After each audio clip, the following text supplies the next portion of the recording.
पाकिस्तान से चुनाव नरेंद्र मोदी को लड़ना चाहिए। अच्छा, जो नरेंद्र मोदी बिरयानी खाने, जो नरेंद्र मोदी बिना बुलाए वहाँ गए, उनको सपोर्ट मिलेगा। जो नरेंद्र मोदी बिना बुलाए वहाँ जाते हैं और वहाँ साड़ी दी जाती है और अपने माँ के पैरों में रखते हैं।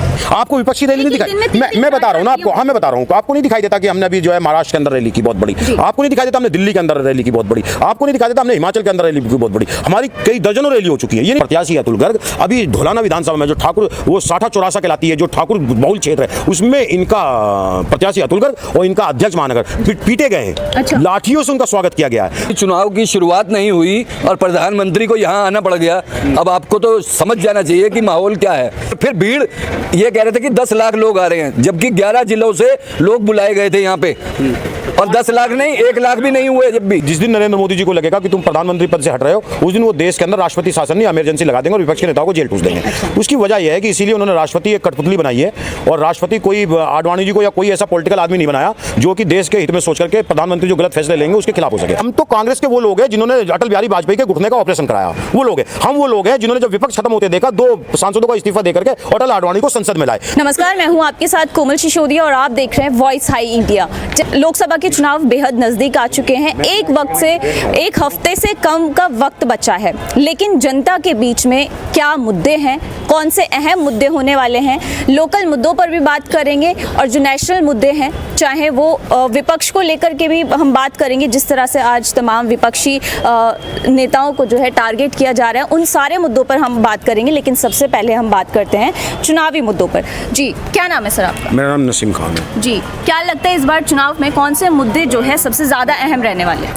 ये मुद्दा अहम देश के अंदर मुद्दे ही मुद्दे हैं। देश के अंदर महंगाई का मुद्दा है, बेरोजगारी का मुद्दा है, पर्चा लीक का मुद्दा है। देश के अंदर चाइना का मुद्दा है कि चाइना हमारे देश के अंदर सीमाओं को पार करके अंदर घुस रहा है और कब्जा कर रहा है।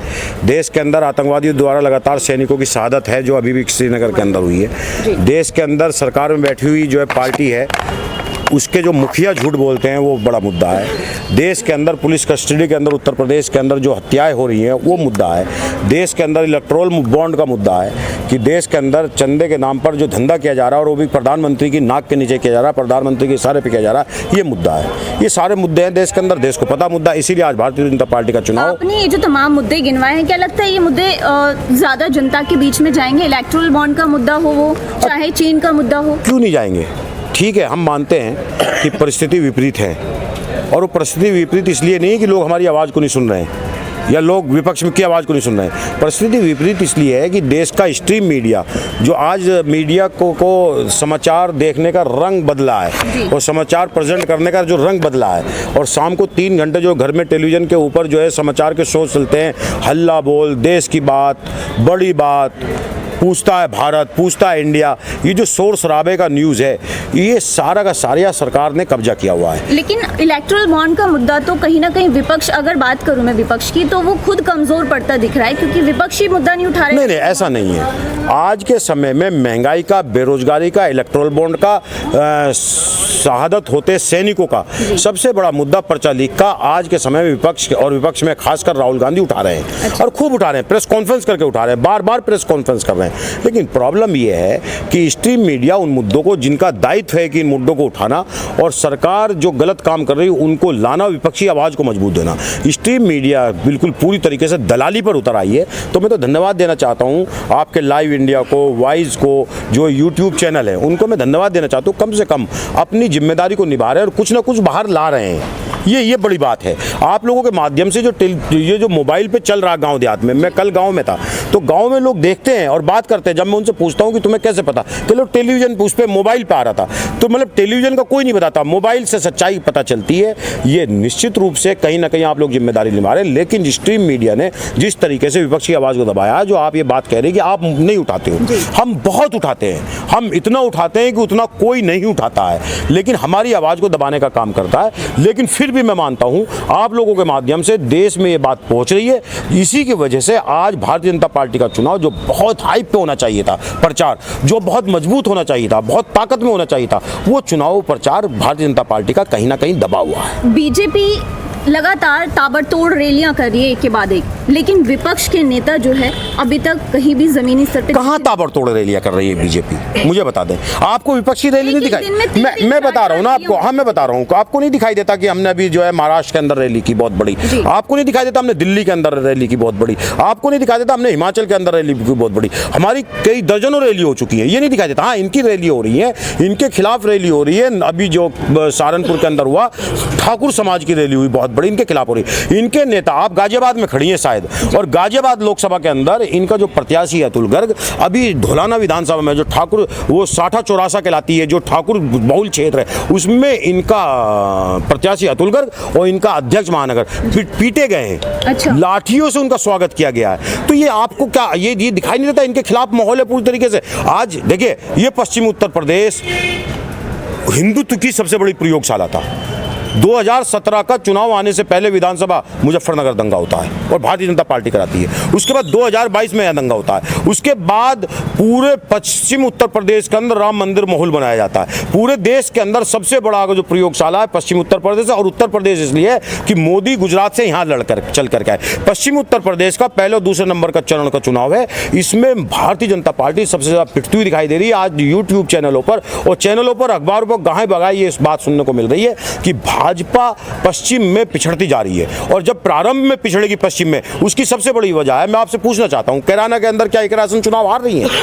अगर चुनाव हार भी नहीं, जीत भी नहीं रही ना, चुनाव हार भी आसानी से नहीं रही है। मुजफ्फरनगर के अंदर से क्या हरिंदर मलिक चुनाव हारते हैं की खबर आ रही है? चुनाव हार भी नहीं रहे ना, चुनाव अगर जो जीत भी नहीं रहे, चुनाव आसानी से हार भी नहीं रहे। बागपत जैसी क्षेत्र की सीट जिसमें मोदी को अपना कद को बचाने के लिए पश्चिम में जयंत चौधरी को लेना पड़ा, उस जयंत की बागपत में पंडित अमरपाल शर्मा जो गठबंधन प्रत्याशी क्या हारते हुए दिखाई दे रहे हैं? आज ही एक वीडियो आया मेरठ के अंदर, जो राम अरुण गोविल जो पूरा एक शोर मचा राम मंदिर का, वो राम को लाए थे, उस राम के खिलाफ नारे लगते हुए हिंदू भाइयों ने, हिंदू लड़कों ने उस अरुण गोविल का स्वागत उसके विरोध में नारे लगा करके किया।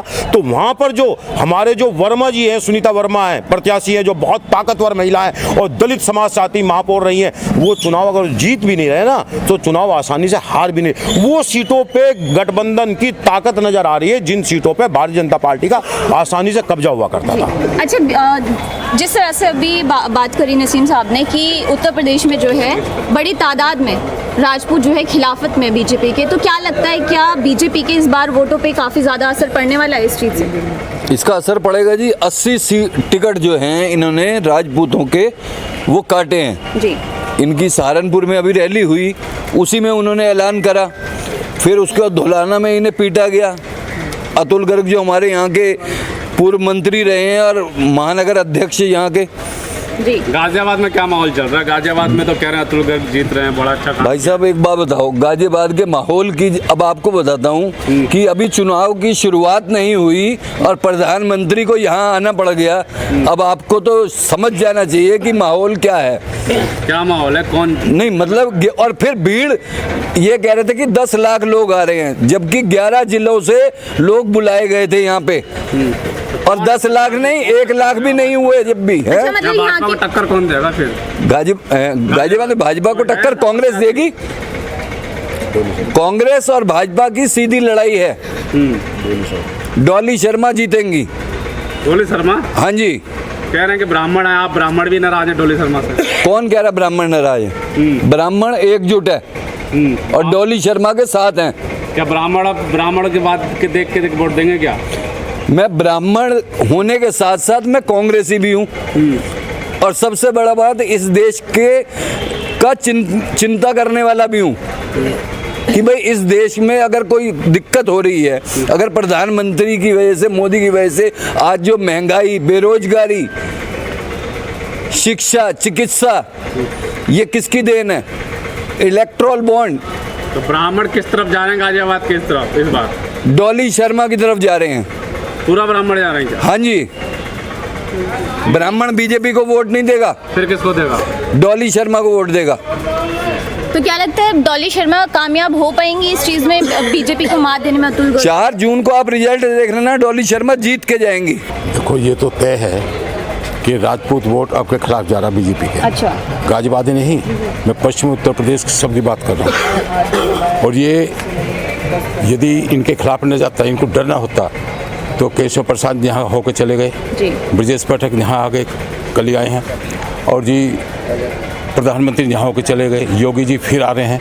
यदि डर ना होता तो इतनी ताकत नहीं लगाते ये, लेकिन फिर भी चुनाव हार रहे हैं, ये निश्चित पूर्वक चुनाव हार रहे हैं। लेकिन मैं एक आपके पास फिर से वापस आना चाहूँगी। अभी दिल्ली में खबरें ये चल रही हैं कि राष्ट्रपति शासन जो है लग सकता है, इस पर आप क्या कहना चाहेंगे, क्या राय है आप? नहीं, इस बात की चिंता देश के नागरिकों को, जो खासकर लोकतंत्र को बचाने वाले लोग हैं, उनको बहुत पहले से है कि जिस दिन नरेंद्र मोदी जी चुनाव हारेंगे या जिस दिन नरेंद्र मोदी जी को लगेगा कि तुम प्रधानमंत्री पद से हट रहे हो, उस दिन वो देश के अंदर राष्ट्रपति शासन नहीं, इमरजेंसी लगा देंगे और विपक्ष के नेताओं को जेल ठूस देंगे।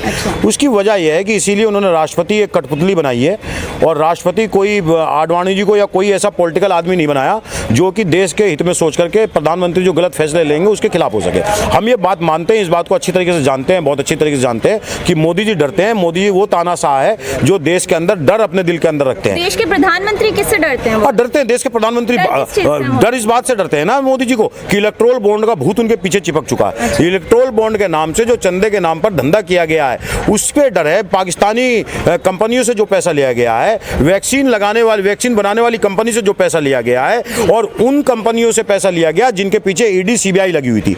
ईडी सीबीआई जिनके जाके बेल बजा रही थी कि आप चोर हैं, भ्रष्टाचार हैं, ये है, और फिर उन्हीं लोगों से पैसा ले लिया गया। और जब उन लोगों ने इलेक्ट्रोल बॉन्ड खरीद लिया, उसके बाद एजेंसियों ने उनके घर जाना छोड़ दिया। अभी एक सर्वे आया है कि 25 लोगों ने, इंडियन एक्सप्रेस का सर्वे था कि 25 लोगों ने कांग्रेस पार्टी, 25 लोगों ने भारतीय जनता पार्टी को ज्वाइन किया है। वो 25 वो लोग थे जिनके पीछे ईडी सीबीआई लगी थी, भ्रष्ट लोग थे। उसमें से 23 लोगों को भाजपा ज्वाइन करने के बाद क्लीन चिट दे दी गई। तो ये सारे डर हैं। पुलवामा एक बहुत बड़ा हमला है जिसकी जांच नहीं कराई गई, सैनिक शहादत हुआ, आरडीएक्स कहां से आया, और इलेक्ट्रोल बॉन्ड का जो मसला ऐसा है। और राहुल गांधी जी ने इस बात को कहा था, कभी ना कभी सत्ता से हटेंगे, जब सत्ता से हटेंगे तो जेल से नहीं निकल पाएंगे, इनका हाल बहुत बुरा होगा। ये जानते हैं कि तिहाड़ की काल कोठरी इनका इंतजार कर रही है सत्ता से हटने के बाद। जिस दिन सत्ता से हट, हो सकता है फांसी का फंदा भी इनका इंतजार कर रहा है। मीसा भारती ने भी बिहार में इस तरह की कल बयानबाजी करी कि जब इंडिया अलायंस अगर जीत जाएगा तो उसके बाद में बीजेपी और मोदी जी सभी जेल के पीछे।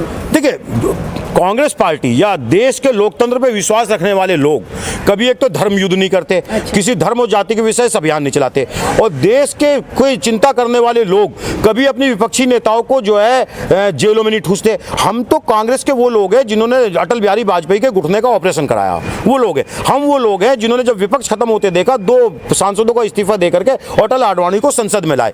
हम नहीं करते, लेकिन इनके कारनामे ऐसे हैं और वो दिखाई दे रहे हैं कि ये लोग जेल के अंदर जाएंगे। और हम इससे नहीं कह रहे हैं ये भ्रष्टाचारी पार्टी है, ये जीतेगी, इनका वक्त खत्म हो चुका है। इनका बंगारू लक्ष्मण 400 पार का नारा लगा रहे हैं आप, हो सकता है अमेरिका से लाएं, अच्छा, हो सकता है अफगानिस्तान से लाएं, पाकिस्तान से लाएं। कुछ नशा दिमाग पे जब हावी होता है ना, वो कुछ भी बोलता है जी। कुछ भी बोलता है। इसी गाजियाबाद के अंदर बाई रोड, हेलीकॉप्टर से बाई रोड चल सकते हैं क्या आप? सोचा आपने? सहारनपुर के अंदर लड़की की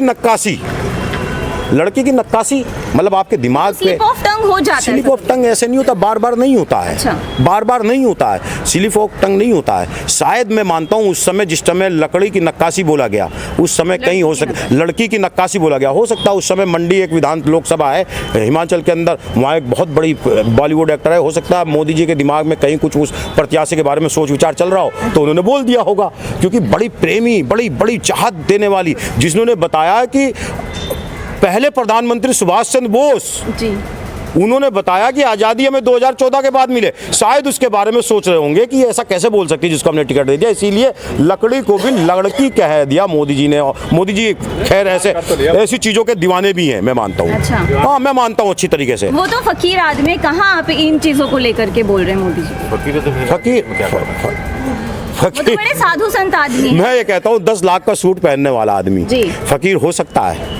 फकीर के दिन लदने वाले हैं। अच्छा। अगर वो फकीर है तो अपना झोला उठा ले, और उनका सबसे गहरा दोस्त अगर जो कोई है, नवाज शरीफ, जिसकी सत्ता पाकिस्तान के अंदर चल रही है, वहाँ चले जाए।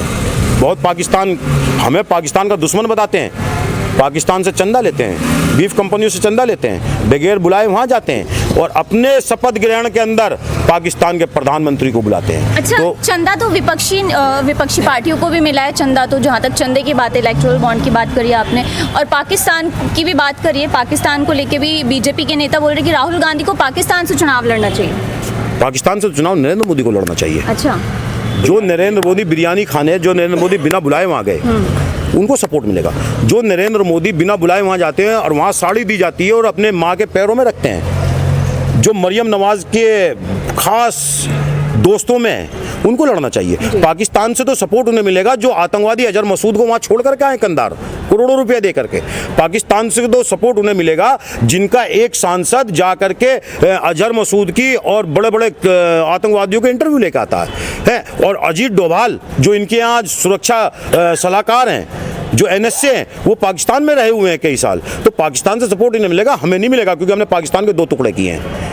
पाकिस्तान के 2 टुकड़े किए, हमें पाकिस्तान के विरोध के नाम पे वोट मिल सकता है।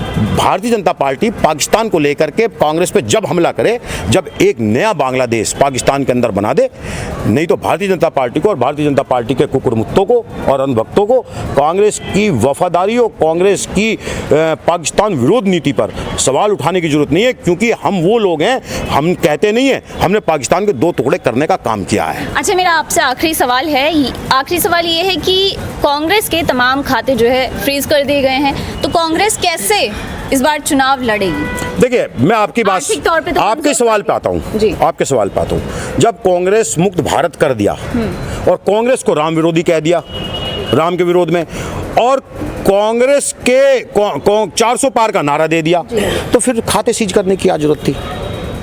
फिर नेता तोड़ने की क्या जरूरत थी? अच्छा, कोई भी जो मोदी जी को गाली बक रहा है, कुछ तो शर्म लाज होनी चाहिए इन नेताओं के अंदर।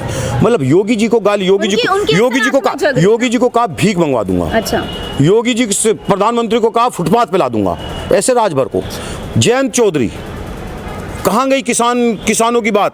सतपेट कमर पे लाठी बरसाए। जब आपकी बात का मैं जवाब देना चाहता हूँ कि जब कांग्रेस इस देश के अंदर मोदी जी और मोदी जी के अंधभक्तों के उससे खत्म हो गई और लुप्त कर दी गई, कांग्रेस सबसे मतलब अछूत पार्टी हो गई, पाकिस्तान के समर्थन वाली पार्टी हो गई, आतंक नीति को समर्थन करने वाली पार्टी हो गई, मुस्लिम परस्त पार्टी हो गई, तो फिर आपको कांग्रेस के खाते सीज करके क्या वजह पड़ी कि उनको आर्थिक स्थिति से परेशान करना पड़ा? क्यों?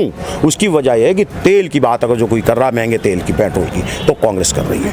अगर कोई सीमेंट के बढ़ते दाम की बात कर रहा है तो कांग्रेस कर रही है। अगर सिलेंडर के 1000 होने की बात कर रहा है तो कांग्रेस पार्टी कर रही है। अगर कोई मोटरसाइकिल 45,000 की थी 2014 से पहले और आज 1 लाख से ऊपर की होगी, उसकी कोई बात कर रहा है तो कांग्रेस पार्टी कर रही है। पर्चा लीक के खिलाफ गारंटी दे रहा तो कांग्रेस पार्टी दे रही है। 5 न्याय गारंटी देने की बात कर रही है, जिसमें महिलाओं को सम्मान, आपकी क्या नाम है उसको, युवाओं का पर्चा लीक से मुक्ति, किसानों को MSP, सारे जितने भी मुद्दे हैं देश के अंदर, बढ़ती महंगाई से छुटकारा दिलाने की बात कर रहा है, महिलाओं को सम्मान की बात कर रही है, तो कांग्रेस पार्टी कर। और कांग्रेस पार्टी क्यों कर रही है? कांग्रेस पार्टी खाली कह नहीं रही कि हम बात कर रहे हैं और करेंगे नहीं, क्योंकि कांग्रेस पार्टी ने राजस्थान चुनाव में 400 का सिलेंडर करने का काम किया, कर्नाटक के अंदर किसानों का कर्जा माफ करके महिलाओं को फ्री बस पे चलाने का काम किया, और जो हमने वादा किया था कि आपको हम जो है महिलाओं को पैसा देंगे 1000 रुपये पर महीने, वो भी देने का काम किया। जो वादे किए थे उसको सबको पूरा किया। तो आज कांग्रेस पार्टी के जो वादे थे वो पूरे हमने किए हैं। भारतीय जनता पार्टी कहती है हम बिजली का दाम आधा करेंगे, लेकिन उत्तर प्रदेश के अंदर सरकारें नहीं करती। कहती है हम सिलेंडर को कम करेंगे, उत्तर प्रदेश के अंदर सरकारें नहीं करती। तो भारतीय जनता पार्टी उन राज्यों में जाके वादा करती है जिन राज्यों में सरकार नहीं, और जिन राज्यों में सरकार है वहां पूरा नहीं करती। और भारतीय जनता पार्टी के राष्ट्रीय अध्यक्ष अमित शाह और एक दूसरे राष्ट्रीय अध्यक्ष नितिन गडकरी ये बात को टेलीविजन चैनलों पे बैठ के कहते मिले हैं कि 15 लाख की बात जुमला थी। बहुत सारे वादे कर दिए जाते हैं, तो जुमले वाली पार्टी को लोग पसंद नहीं करते, राहुल गांधी को पसंद करते हैं। और इसीलिए आज के समय में जिस पश्चिम उत्तर प्रदेश के अंदर हम खत्म थे, उस पश्चिम उत्तर प्रदेश के अंदर गठबंधन बहुत ताकत के साथ चुनाव लड़ रहा है। चलिए, बहुत बहुत धन्यवाद। आगे भी आपको दिखाते रहेंगे इसी तरह की लोकसभा की तमाम खबरों से जुड़ी जानकारियाँ। तब तक के लिए नमस्कार।